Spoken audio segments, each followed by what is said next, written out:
17장입니다.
오늘 3일 밤 저녁 우리에게 허락하신 하나님의 말씀은 예레미야 22장 1절에서 5절까지의 말씀입니다. 우리 말씀 봉독하기 전에 광고 말씀 한 가지만 드리겠습니다. 이번 주 주말 사랑과 나눔의 성탄 음악회 및 미술 전시회를 갔습니다. 물론 그 음악 학원을 함께 끼고 하는 거지만 교회와 함께 연합하는 불우이웃 돕기 행사입니다. 또 믿지 않는 부모들이 많이 오기 때문에 전도 차원에서 우리가 연합하는 일입니다. 성도님들, 이게 뭔 하는 행사인가, 나랑 상관이 있나 하는 분들이 많으신 줄 압니다. 근데 의무감을 가지시고 표도 한 장씩 사주시고, 그러니까 표를 사는 행위는 불우이웃을 돕는 것임을 기억하시고요. 또 성도님들도 나오셔서 또 음식들도 여러 가지 좀 적잖이 준비가 되어지는데 그걸 한 잔 또 사 드시는 것이 불우이웃 돕는 것임을 또 기억하시고, 연말에 다른 일들은 많이 하지 못하지만 이 청소년들은 재능을 기부하고 우리는 또 시간과 또 이런 에너지를 좀 나누어서 지역사회에 좋은 일을 좀 했으면 좋겠습니다. 잘 좀 부탁드립니다. 이렇게 좀 부탁드립니다. 좀 비굴하게 좀 부탁드립니다. 네. 표가 그래도 몇 장이 팔려서 위안을 삼고 올라왔지만, 네, 좀 제발 좀 부탁드립니다. 이제 우리 교회에 어쨌든 축복합니다. 말씀 보기 전에 제발 좀 부탁드립니다. 네, 이제 말씀 읽기 전에 다시 한번 부탁드립니다. 이렇게까지 말했는데 모른 채 하지 없으시면 좋겠습니다. 연말에 우리의 작은 정성이 빛과 소금이 되기를 주님의 이름으로 간절히 축복합니다. 비굴하다는 것은 농담입니다. 네, 당당하게 부탁드리는 겁니다. 예레미야 22장 1절에서 5절까지 말씀 우리 한 절씩 교독하고 마지막 절 함께 읽겠습니다. 여호와께서 이와 같이 말씀하시되 너는 유다 왕의 집에 내려가서 거기에서 이 말을 선언하여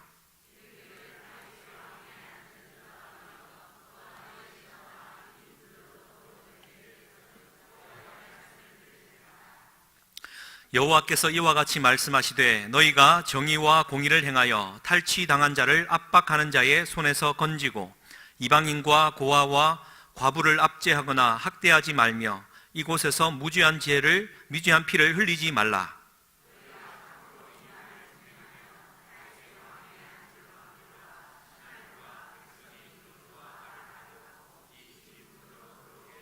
함께 읽겠습니다.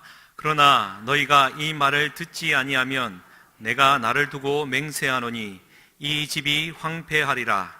여호와의 말씀이니라. 아멘. 예, 오늘 읽은 예레미야 22장과 23장 말씀에 걸쳐서 마지막 왕들의 이야기라는 제목으로 하나님 은혜 나누기를 원합니다. 우리 자분들에게 이렇게 인사했으면 좋겠습니다. 많이 춥지만 사랑하고 축복합니다. 춥지만 사랑하고 축복합니다. 예. 사실 제목에서도 알 수 있듯이 마지막 왕들의 이야기입니다. 이야기라 제가 이야기를 잘 이제 전달해 드려야 되는데 어떨까 싶어서 오늘 4시에 초등학교 1학년부터 6학년까지 있는 학갓 아이들을 대상으로 이 말씀을 한번 시연을 해봤습니다. 결과는 처참했습니다. 이걸 어떻게 잘 좀 전달할 수 있을까? 근데 그래서 좀 기도하는 마음으로 올라왔습니다. 근데 주된 핵심은요, 남유다가 멸망하게 되어지는 마지막 5 왕들의 이야기입니다. 세기 말 현상이 어떻게 벌어졌는지 성경은 놓치지 않고 기록을 해주고 있습니다. 이것을 잘 모아서 정리를 잘 해드리는 것이 오늘 말씀의 목적입니다. 좀 잘 담아가시면 좋겠는데, 할렐루야, 좀 쉽지가 않을 것 같습니다. 사실 저도 좀 많이 헷갈리고 하여튼 요즘 들어 정신을 차릴 새가 많이 없는 것 같습니다. 그렇지만 정신을 바로 차리고 하나님 말씀에 우리가 귀 기울였으면 좋겠습니다. 알렉스 헤일리라는 미국의 작가가 있습니다. 흑인인데요, 지금으로부터 약 40여 년 전에 뿌리라는 책을 하나 완성해내면서 미국에서 500만 부 이상 팔리면서 일약 스타덤에 오르는 작가가 됩니다. 그가 흑인이었고 자기 할아버지 7대조 할아버지 킨타 쿤테, 서아프리카에 있는 잠비아에서 노예로 끌려왔던 킨타 쿤테 할아버지를 이제 족적을 찾아 여행을 하고 자료를 모으고, 그래서 수년간에 온 재산을 다 쏟아부으면서 이제 모은 자료를 가지고 자기 할아버지가 어떻게 살았는지 이제 그 뿌리를 찾아가는 이야기가 곧 뿌리, 루트라는 소설로 나오게 됩니다. 이게 얼마나 미국을 강타했냐면 시리즈 드라마가 이제 나올 정도였습니다. 약 3분에 걸친 요약본인데요, 잠깐 한번 보시고 하여튼 글자 잘 들라나 모르겠습니다. 한번 잠깐 띄워주십시오.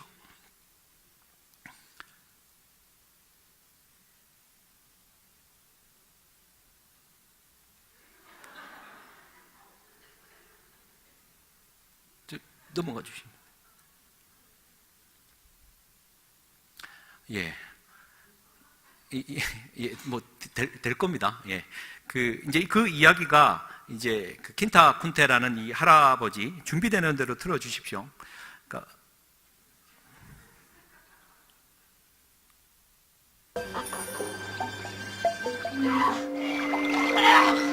글자가 잘 보이실지 모르겠습니다.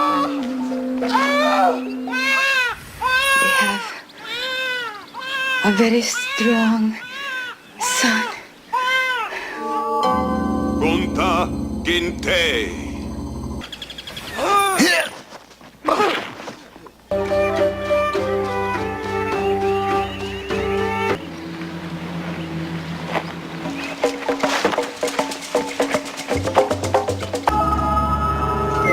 부연 설명을 드리면 이제 성장을 했다가 미국에서 파송된 백인들에 의해 노예로 붙잡혀 가게 됩니다. 노예선을 타고 가는데요, 저렇게 실제로 짐승보다 못한 모습으로 끌려가게 됩니다.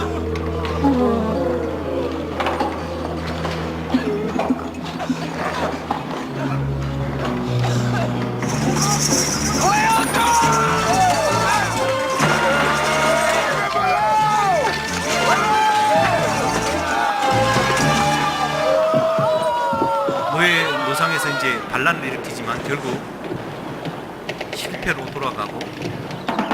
Gentlemen, your attention, I beg. As advertised, we have a fine cargo. Now I'm going to start the bidding at 150. Sold. Your name, sir? Reynolds. Toby. Yes. His name should be Toby. 토비라는 이름으로 좀 팔려갔지만 끝까지 자기 정체성을 잃지 않고 도망을 여러 번 치지만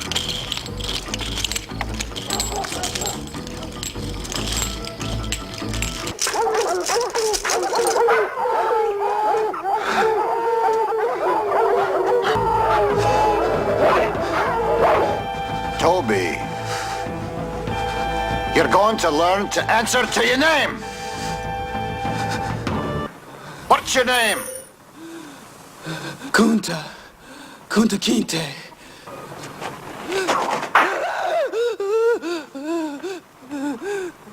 What's your name? Toby.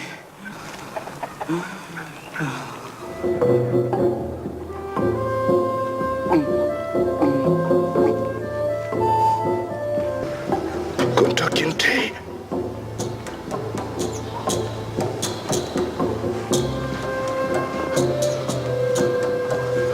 There's gonna be another day.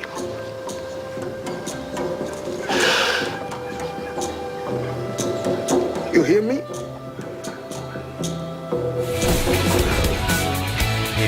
여기까지. 할렐루야. 무슨 얘기인지 지금 이해가 되십니까? 이해 안 되셔도 좋겠습니다. 그 핵심은 이렇습니다. 7대조 할아버지 쿤타 킨테가 비록 노예로 잡혀왔지만 내 할아버지는 비록 노예로서의 이름받은 토비가 아니라 쿤타 킨테라 이름하며 자기가 노예가 아니다. 우리 주일날 담임 목사님을 통해 주신 말씀처럼 포로된 자가 아니라 나는 자유하다라는 말로 끝까지 고집을 하며 저항을 했던 할아버지, 그 할아버지가 있었기에 오늘날 내가 있다라는 이 뿌리, 이 알렉스 헤일리는 그 이야기를 하고 있는 겁니다. 뿐만 아니라 가장 인상적인 게 뭐였냐면요, 그 알렉스 헤일리가 책상 앞에 보면 이런 사진이 하나씩 있습니다. 하나 띄워주시겠습니까? 잘 보이시는지 모르겠습니다. 하여튼 오늘 뭐든지 작네요. 저 손에 들고 있는 저 사진에 보면 그 철망으로 된 그 철조망 위에 나무로 된 기둥 있지 않습니까? 거기에 거북이가 한 마리 올려져 있습니다. 여러분, 저 그림을 보면서 무슨 생각이 드시는지요? 왔다, 거북이 힘 좀 썼네. 거북이 뭐할라 저기 올라가 있나? 내려오면 떨어질 건데. 아이들에게 물어봤더니 뭐라겠는지 하여튼 말도 안 되는 얘기를 많이 하더라고요. 알렉스 헤일리가 이 그림을 항상 보면서 생각했던 것은 저 거북이는 스스로 저 담장 위에 올라갈 수 없었다. 누군가는 그 거북이를 저기 위에 올려놓았다. 항상 이 그림을 보면서 누군가가 저 거북이를 저기 위에 올려놓았다 생각을 했답니다. 할아버지가 있었기에 오늘날 흑인으로서 이 미국 땅에 살아가면서 내가 저항할 수 있는 힘이 있고 모든 것이 하나님의 은혜이기에 내가 오늘날 이 명성을 가지고 이 자리에 오르게 되었다. 이게 우리의 뿌리 아니겠습니까? 왕이라고 하면 누가 왕을 시켜줍니까? 내가 왕이 되고 싶어서요? 국민들이 뽑아줬으니까? 아니죠. 성서에서 말하는 왕은요, 여호와 하나님께서 세우시는 겁니다. 왕이 된다라는 것은 내 힘으로 된 것이 결코 아니라 누군가가 그 자리에 나를 올려다 두었기 때문입니다. 그걸 잃어버리는 순간 교만하게 되고 나라는 절망에 빠지게 되지요. 오늘 이 말씀을 시작하는 이유는 남유다가 멸망하는 마지막 5 왕들의 이야기 속에 이 사실을 잃어버렸다라는 겁니다. 결국 우리의 뿌리는 어디에 있습니까? 하늘나라에 있는 것 아닙니까? 그런 것 아닙니까? 뭘 하고 그렇게 깊이 있게 뿌리를 내리고 사십니까? 하나님께서 왕 같은 제사장으로 삼으신 우리들을 오늘 여기까지 우리를 올려주신 겁니다. 결코 우리의 힘도 아니고 우리의 능력도 아님을 우리가 기억해야 할 것입니다. 근데 이 마지막 왕들이 이제 그리 안 했다라는 거고, 이제 그 마지막 세기 말에 백성들이 그리 안 살았다라는 겁니다. 오늘의 얘기의 결론입니다. 말씀 끝! 우리 그리 살지 맙시다! 할렐루야! 이게 이제 말씀의 결론입니다. 그러면 이야기를 좀 드리겠습니다. 왜, 어떠한 이야기인지 파워포인트 한번 좀 띄워주십시오. 잘 될라나 모르겠습니다. 그 중간에 뭐 없습니까? 제가 하나 더 넣은 건데, 알겠습니다. 그냥 이렇게 가겠습니다. 저기 뒤로 이제 빼주십시오. 다시 첫 화면으로 그 그림 그대로. 글자 좀 보이십니까?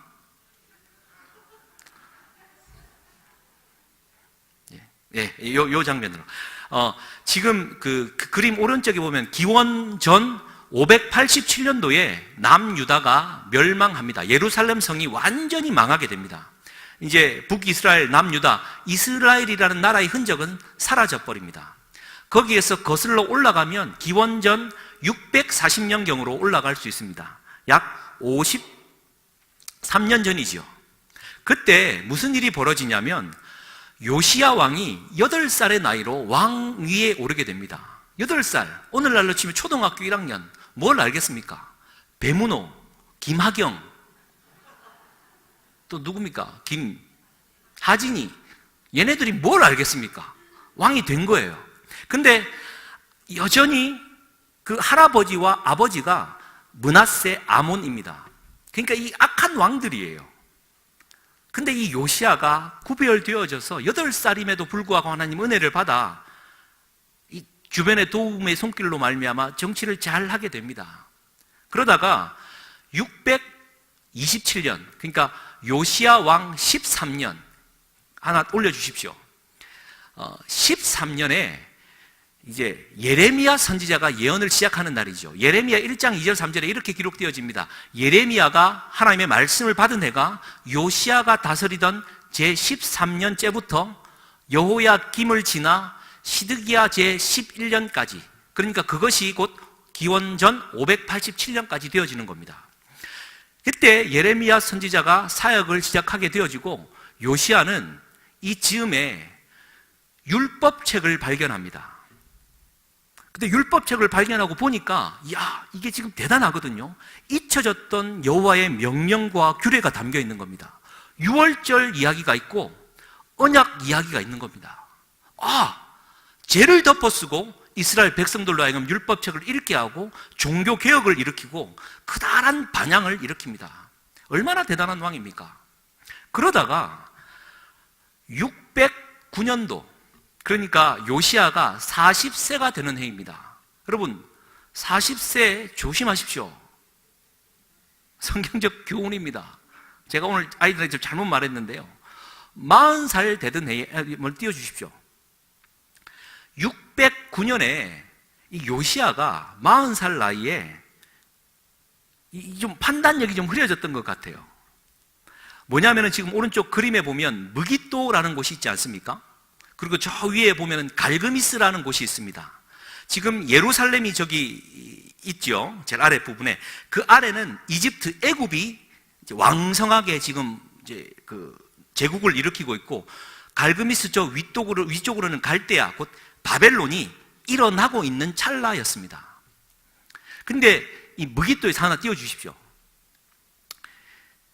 애굽 왕이 이제 느고가 저기 북방에 있는 바벨론 제국이 일어난다는 소식을 듣고 이 뭐 예루살렘, 이스라엘, 남유다 뭐 눈에 들어오겠습니까? 치러 올라가니까 길 좀 비켜라 라고 얘기를 합니다.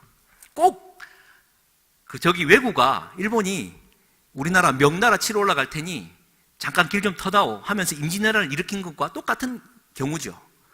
이순신 장군이 나갔듯이 이게 하나님의 뜻인데도 불구하고 이 요시야가 40살 줄에 판단력이 좀 흐려졌던 나머지 무깃도로 가서 중간에 우리와 싸우자라고 나가버린 겁니다. 다윗과 골리앗 싸움이었음에도 불구하고 요시야가 나갔고 전쟁에서 처참히 졌을 뿐만 아니라 609년도에 갑자기 요시야 왕이 느고 왕에게 죽임을 당합니다. 성경은 거기에 대해서 이런 방구도 이야기하지 않고 그 선정을 베풀고 종교개혁을 일으켰던 요시야 왕이 싸우다가 죽었다라고 말을 합니다. 40줄 넘어 되신 여러분, 저를 포함해서 정신력이 흐려지지 않기를 주님의 이름으로 간절히 축복합니다. 이거는 그냥 40이라고 말을 하지만요, 신앙생활이 오래되어진 8세부터 40줄이면 30년 이상 된 성도들이 범할 수 있는 우도 될 수 있다는 것입니다. 하나님의 말씀과 음성에 흐려질 수 있다는 것이죠. 요시야 왕이 갑자기 죽어버립니다. 그러니 나라가 어찌 되겠습니까? 그의 아들 3명이 있는데요, 첫째 아들이 엘리야김, 둘째 아들이 여호아하스, 셋째 아들이 matthaniah. 벌써 이렇게 얘기하면 여러분 벌써 졸리죠? 뭐 어쩌겠습니까? 성경 이야기인데 이걸 잘 준비를 하려고 했는데 하여튼 이렇게 됐습니다. 보십시오. 당연히 아버지 요시야가 죽으면 첫째 아들, 둘째 아들, 셋째 아들 중에 누가 왕이 되어야 됩니까? 첫째 아들. 그것이 하나님의 뜻입니다. 물론 하나님께서 왕을 세우신다라는 증표로 장자가 물려받는 것이죠. 그런데 이스라엘 백성들이 누구를 왕으로 세우냐면요, 둘째 아들인 여호아하스, 살룸이라고 표현되는 여호아하스를 왕으로 세워버립니다. 성경은 분명히 백성들이 세웠다라고 말을 합니다. 이스라엘 왕은 누가 세워야 되는데요? 하나님이 세워야 되는데, 하나님의 질서대로 세워야 되는데 백성들이 세웠다. 그게 가만히 있겠습니까? 애굽 왕 느고가 요시야도 죽였겠다. 다시 쳐들어와 가지고 여호아하스를 3개월 통치하는 여호아하스를 애굽으로 끌고 가서 죽여버립니다. 그러면서 첫째 아들 되는 엘리야김을 하나 올려주십시오. 하나 올려주십시오. 예. 엘리야김을 왕으로 세워주게 됩니다. 하나 더 올려주십시오. 엘리야김을 609년도에 왕으로 세워놓고 이름을, 잘 안 보이네, 여호야김이라고 이름을 딱 바꿔주고 갑니다. 여러분, 이스라엘 왕의 이름을 바꿔줬다. 그러니까 쿤타 킨테를 토비라고 했다라는 것과 똑같은 겁니다. 왕이지만 노예다라는 말로 이름을 바꿔주고 갑니다. 이 엘리야김은요, 장자답지 못하게 자기를 왕으로 세워준 애굽 왕에게 애정을 그렇게 갖습니다. 친애굽 정책을 펼치지요. 그러다가 한 3년 잘 가는데요, 지금 왼쪽에 보이십니까? 갈그미스, 드디어 진짜 갈그미스 전투가 벌어졌습니다. 바벨론과 애굽이 싸웠는데 누가 이겼을까요? 여호야김이 응원하고 있는 애굽이 이기면 얼마나 좋겠습니까? 근데 바벨론이 이겨버렸어요. 그러니까 어쩔 수 없이 저를 보고 그냥 졸리면 자십시오. 그냥 저는 최선을 다하겠습니다.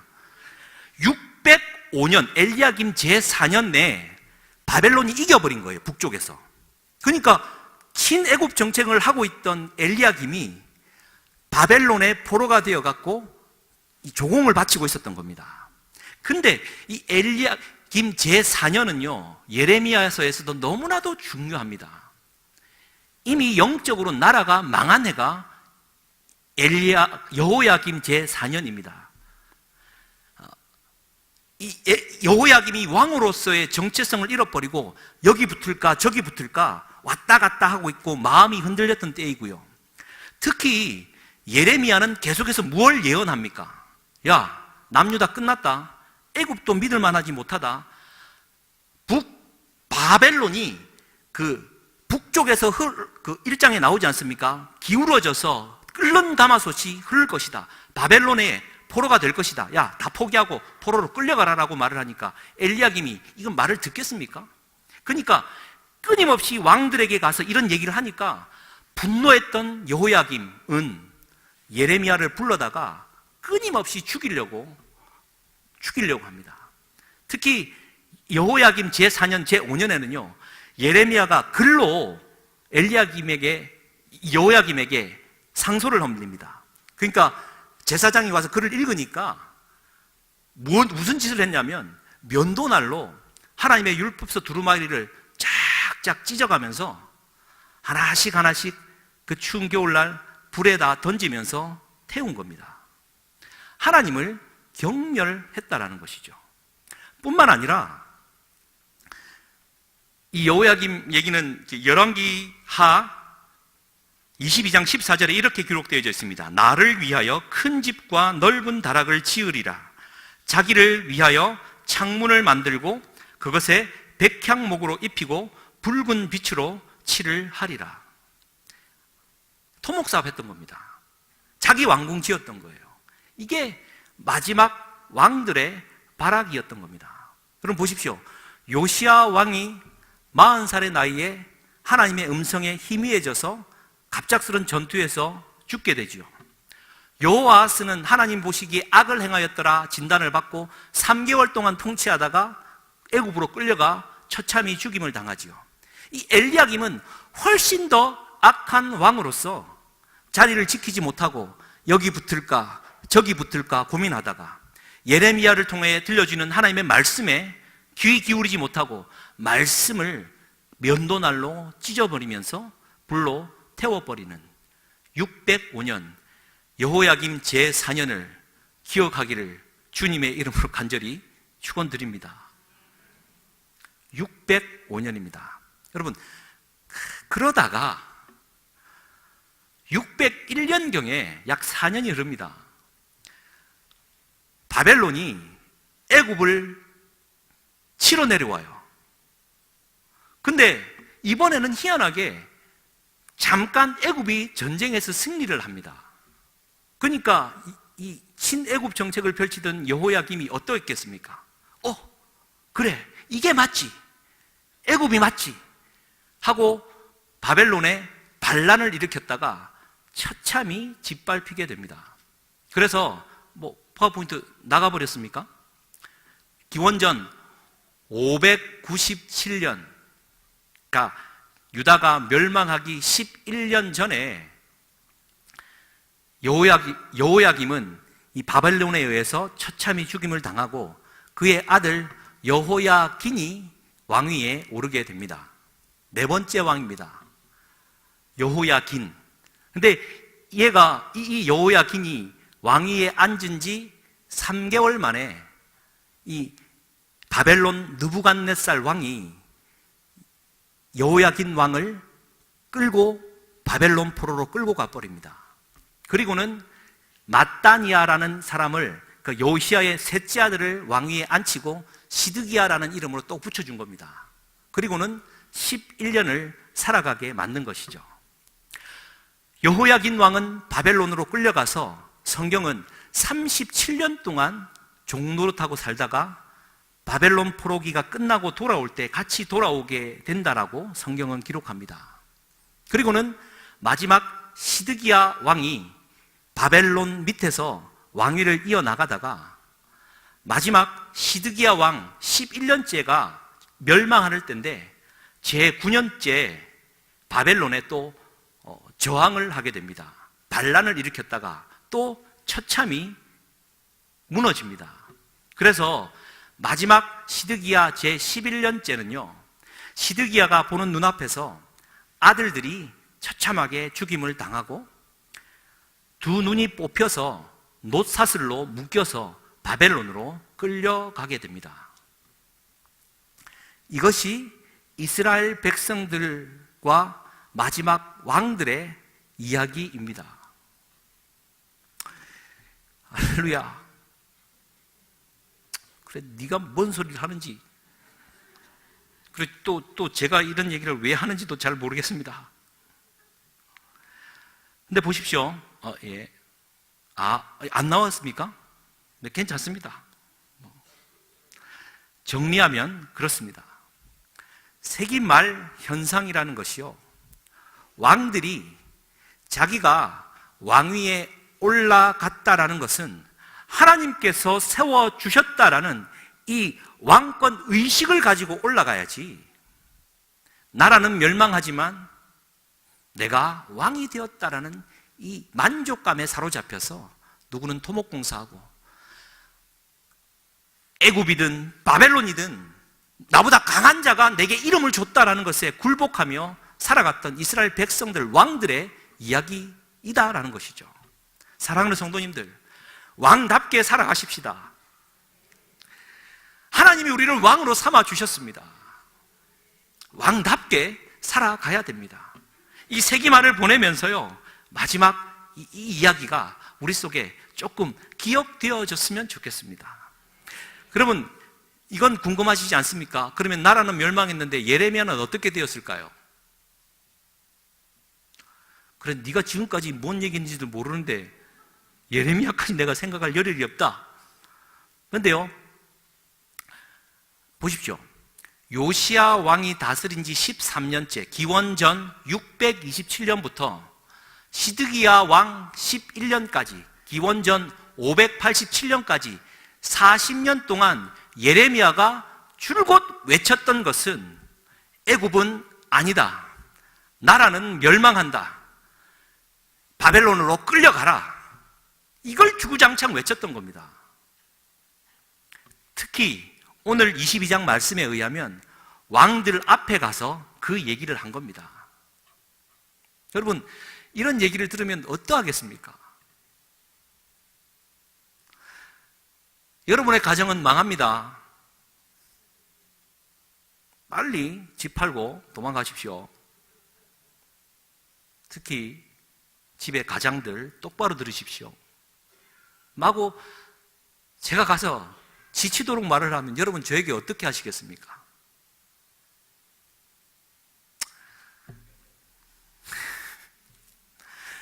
이게 지금 보통 얘기가 아니거든요. 사랑하는 성도님들, 왕으로 우리를 삼아 주셨는데 왕답게 살지 못하니까 너 이렇게 살면 안 된다. 똑바로 살아라. 정신 똑바로 차리고 왕답게 살아가라. 네가 그 자리에 네 혼자 힘으로 간 게 아니다. 내가 세워야지만 간다. 너의 이름은 마따니아인데 시드기야, 바벨론이 내게 이름을 줬어. 그래, 뭐 땅에 비비고 살아갈 만한 복이 있으니 됐지 뭐. 여기에 만족하는 자가 아니라, 거기에 만족하며 살아가다가는요, 여러분 가정만 죽는 게 아니라 민족이 망한다라는 겁니다. 혼자만 굶어 죽으면야 저라도 할 수 있습니다. 근데 한 가정을 책임지고 있는 가장이요, 한 교회를 책임지고 있는 목회자가, 한 나라를 책임지고 있는 대통령이 자기 힘으로 된 것처럼 살아가다가는요, 나라가 망한다라는 겁니다. 이 5 왕의 이야기, 여러분 그냥 제가 좀 더 재미나게 얘기를 해야 되는데 정말 죄송합니다. 한 번만 더 기회를 주시면 아주 적나라하게 한번 좀 묘사를 할 텐데, 하여튼 좀 그렇습니다. 부족함을 용서하시고 이겁니다. 근데 지금 오늘 이 예레미야가 22장을 통해서 4왕을 이야기하거든요. 요시야 왕, 그리고 여호아하스 살룸 왕, 그 다음에 여호야김 왕, 그 다음에 여고냐라는 이름으로 있었던 여호야긴 왕, 마지막 시드기야 왕은 이야기하지 않습니다. 왜요? 그 전에 그 중간 사이에 예언을 한 거기 때문에. 그리고는 마지막 시드기야 왕을 끝으로 587년도에 멸망하게 됩니다. 지금까지 예레미야가 외쳤던 대로 바벨론이 볼 때 예레미야는 친바벨론 선지자인 것 아니겠습니까? 그러니까 포로로 끌려가다가 라마라는 지역이 있습니다. 이스라엘과 이제 이스라엘의 국경이죠.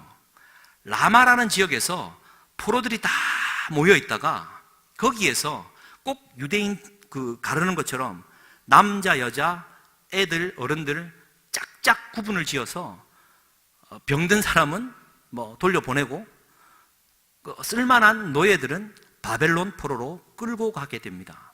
그러니까 라마라는 지역은요, 얼마나 통곡 소리로 요란했겠습니까?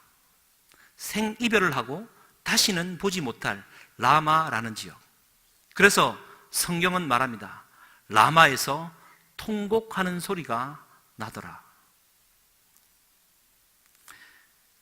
예레미야가 라마까지 끌려왔다가 친바벨론 정책 선언을 하다 보니 예레미야는 거기에서 풀려나 예루살렘으로 돌아와 결국 돌에 맞아 죽었다라는 전설로 우리 그의 삶을 마무리하게 되어집니다. 확실하지는 않습니다. 그러나 라마에서 풀려난 것은 성경에 그대로 기록되어져 있습니다. 사랑하는 성도님들, 그렇게 예레미야 22장이 예언을 하고요, 절묘한 것은 예레미야 23장 5절 6절 말씀에 이렇게 예레미야 선지자는 기록을 합니다. 같이 한번 읽겠습니다. 여호와의 말씀이니라. 보라, 때가 이르니니 내가 다윗에게 한 의로운 가지를 일으킬 것이라. 그가 왕이 되어 지혜롭게 다스리며 세상에서 정의와 공의를 행할 것이며 그의 날에 유다는 구원을 받겠고 이스라엘은 평안히 살 것이며 그의 이름은 여호와 우리의 공이라. 일컬음을 받으리라. 그럼 누구를 말하는 겁니까? 왕은 누구입니까? 예레미야의 입을 통하여서 우리 하나님은 결코 놓치지 않습니다. 인간적인 왕들은 다 제 길로 가지만 그 왕들의 계보를 통하여서 다윗의 한 의로운 가지가 일어나게 될 것이다. 지금 왕들은 다 죽고 민족이 멸망하지만 하나님이 약속하신 대로 의로운 가지를 일으킬 것이다. 이게 복음 아닙니까? 예수 그리스도, 그분의 이름이 우리의 공의가 되어진다는 것. 그래서 마태복음 1장 21절에 이렇게 기록되어져 있죠. 아들을 낳으리니 이름을 예수라 하라.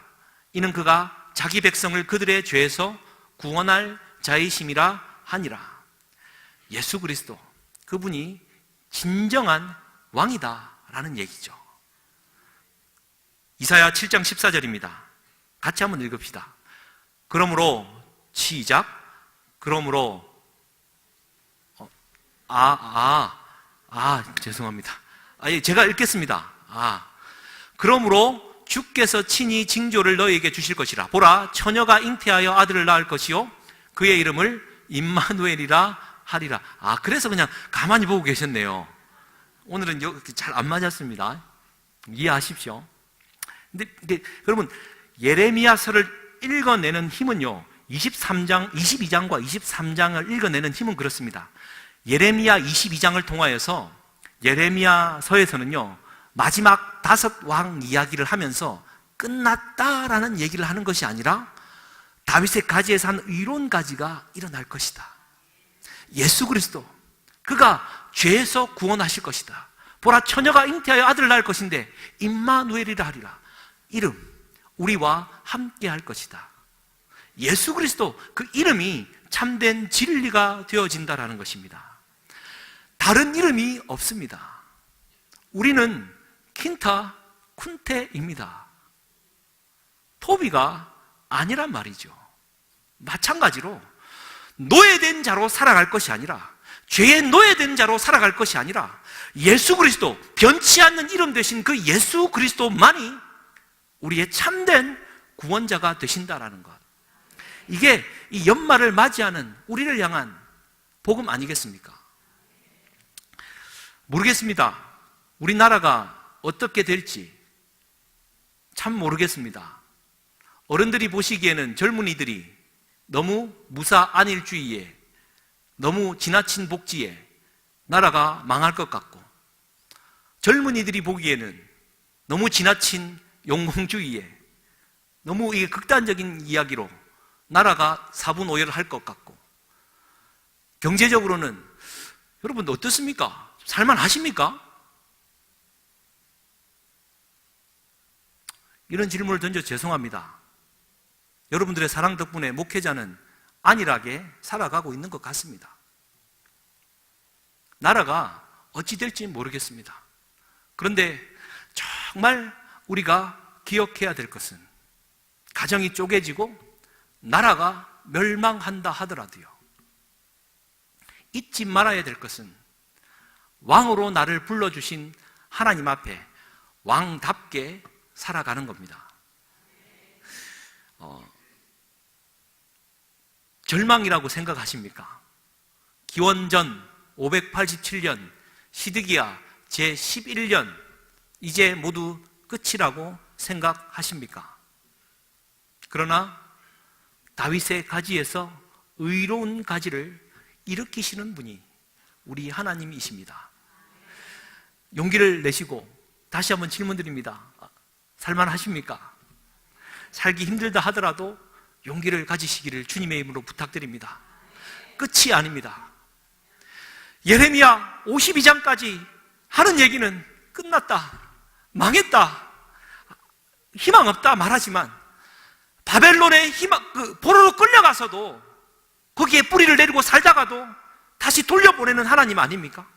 알렉스 헤일리가 7대조 할아버지가 비록 노예로 살았지만 자기가 이렇게 희망찬 자유인으로 살 수 있는 이유는 그 할아버지의 그 정체성을 잃어버리지 않는, 내가 토비가 아니라 킨타쿤테다. 여러분, 그리스도인입니다. 정직하게 살아가십시오. 하나님의 긍휼하심으로 살아가십시오. 공의로 살아가십시오. 속이지 마십시오. 속지도 마십시오. 이 작은 것들 때문에 무너지는 것 우리가 기억하십시다. 왜냐하면 진리 되신 예수 그리스도 그분의 이름이 내 안에 있기 때문입니다. 여러분, 마지막 5번째 왕의 이름이 뭐라고요? 그 다음 왕의 이름은? 3번째 왕은? 웃지만 마시고, 물론 이게 지금 성경 공부가 아닌데 오늘은 이야기라고 말씀드렸지 않습니까? 어디를 가서 그래, 요시야 왕, 그의 아들인 여호아스, 그 다음에 여호야긴, 시드기야, 남유다가 587년도에 그 5 왕을 마지막으로 끝났다, 이 정도는 말을 해야 되지 않겠습니까? 아멘 안 하면 또 그만이고. 그렇지 않습니까, 여러분? 성경을 진리로 믿고 살아가는데 진짜 성경을 덮어놓고 믿는 사람 너무 많습니다. 오늘 제가 여러분 간곡히 부탁드립니다. 예레미야 22장, 23장은 꼭 한번 읽어주시기를 주님의 이름으로 간절히 축복합니다. 찬양하겠습니다. 예수 가장 귀한 그 이름, 예수 언제나 기도 들으사 오 예수 나의 손 잡아주시는 가장 귀한 그 이름, 우리 함께 한번 찬양하고 기도로 예배를 마치겠습니다.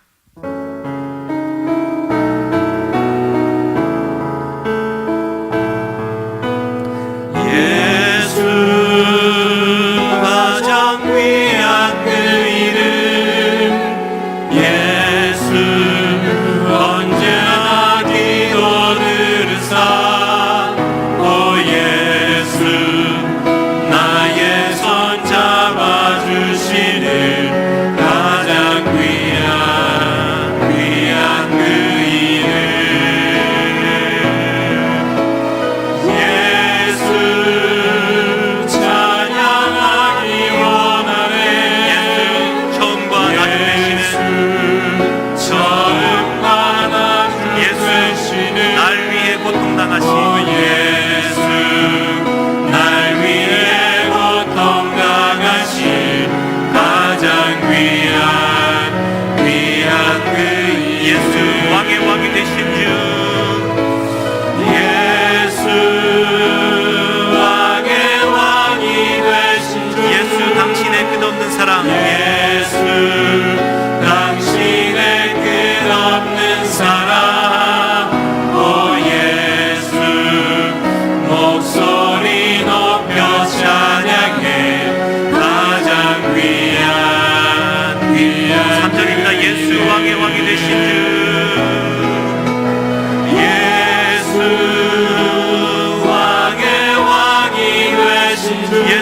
당신의 끝없는 사랑 예수 당신의 끝없는 사랑 오 예수 목소리 높여 찬양해 가장 귀한 그리 우리의 사랑하는 성도님을 기도하실 때 왕같은 제사장으로 나를 불러주신 주님, 내가 왕답게 살기를 원합니다. 나라의 멸망과 공동체의 멸망을 가져오는 왕들이 아니라 다윗의 의로운 한 가지에 희망의 빛으로 다시 한번 세워지는 하나님의 왕이 되기를 소망합니다. 알렉스 헤일리처럼 내가 혼자 힘으로 그 위에 올라간 것이 아니라 하나님께서 나를 여기까지 인도하셨음을, 세워주셨음을 잊지 않는 하나님의 나라가 왕이 되기를 원합니다. 주여 한번 부르짖고 기도하시겠습니다. 주여, 살아계신 하나님 아버지여 감사합니다. 하나님, 우리가 늘 연약합니다. 하나님, 왕답게 살지 못하는 천한 마음으로 하나님 앞에 설 때가 너무나도 많이 있습니다. 하지만 주님, 하나님의 은혜와 진리 되신 마음으로 아버지는 진리를 품고 있는 그리스도인답게 예수 그리스도의 그 이름에 힘을 입어 오늘도 정직하고 바르고 성실하고 하나님 아버지의 마음으로 살아가게 하여 주시옵소서. 나의 잘못과 나의 이 이기적인 욕망 때문에 공동체가 멸망당하고 사랑하는 내 이웃과 친척들이 처참하게 포로로 끌려가고 있는 이 세기말적인 남유다의 마지막의 모습을 보게 되어집니다.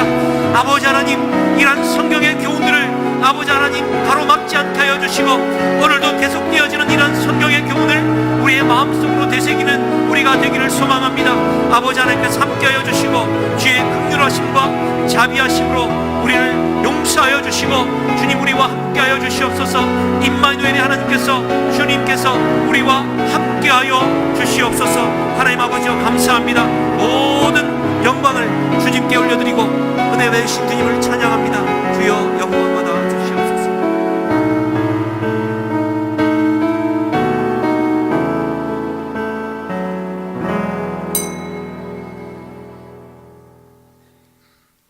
광고 말씀 몇 가지 드리도록 하겠습니다.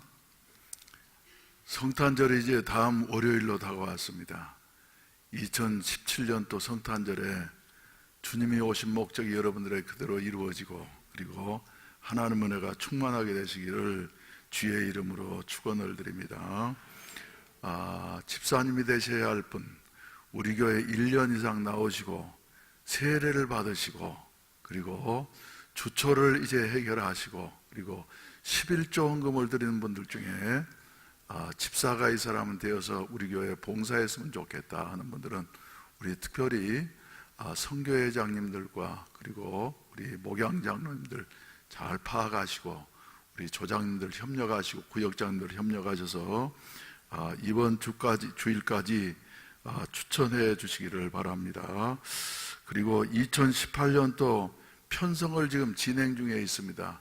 여러분들을 위해서 특별히 기도하시고 그리고 새로운 일꾼들로 이렇게 구성되어져서 새롭게 출발할 수 있는 이런 아름다운 은혜를 베풀어 주시기를 바랍니다. 왜 이렇게 깜깜하니까 얼굴이 안 보이니까 아멘 하는지 안 하는지도 모르겠구만. 그리고 이번 주 토요일 날은 성탄 음악회 및 미술 전시회가 있습니다. 여러분들이 전도하는 마음으로 이렇게 협력하실 수 있기를 바랍니다. 그럼 기도드리겠습니다. 자비하신 우리 아버지 하나님 감사합니다. 이 추운 겨울 날씨에도 저희들을 보호해 주시고 또 함께 나와서 예배드리며 하나님 앞에 기도하게 하시니 감사합니다. 하나님, 연말을 맞이해서 여러 가지로 마음에 상처받은 자들도 있사오며 여러 가지 염려 가운데 계시는 성도들도 있는데 우리 주님께서 안수하여 주시옵시고 위로하여 주시옵시고 새 힘을 얻게 하여 주시옵소서. 특별히 주여 오늘 또 수술하기 위해서 병원에 들어간 우리 권사님도 계십니다. 또 주여 치료받고 있는 분들도 계시오니 주여 특별히 건강을 허락하여 주시옵소서. 예수의 이름으로 주여 안수해 주시옵시고 예수의 이름으로 주여 건강하게 하여 주시어서 하나님 살아계심으로 온전히 나타나게 하여 주시옵소서. 저들을 통하여서 특별히 우리 주님이 고치시고 주여 새롭게 하심으로 말미암아 주여 주님이 살아계신 주인이라고 하는 이 같은 사실을 주여 분명히 증거하시어 싸우며 예수 그리스도는 만병의 의사가 되어진다고 한 사실을 증거하게 하시니 감사합니다.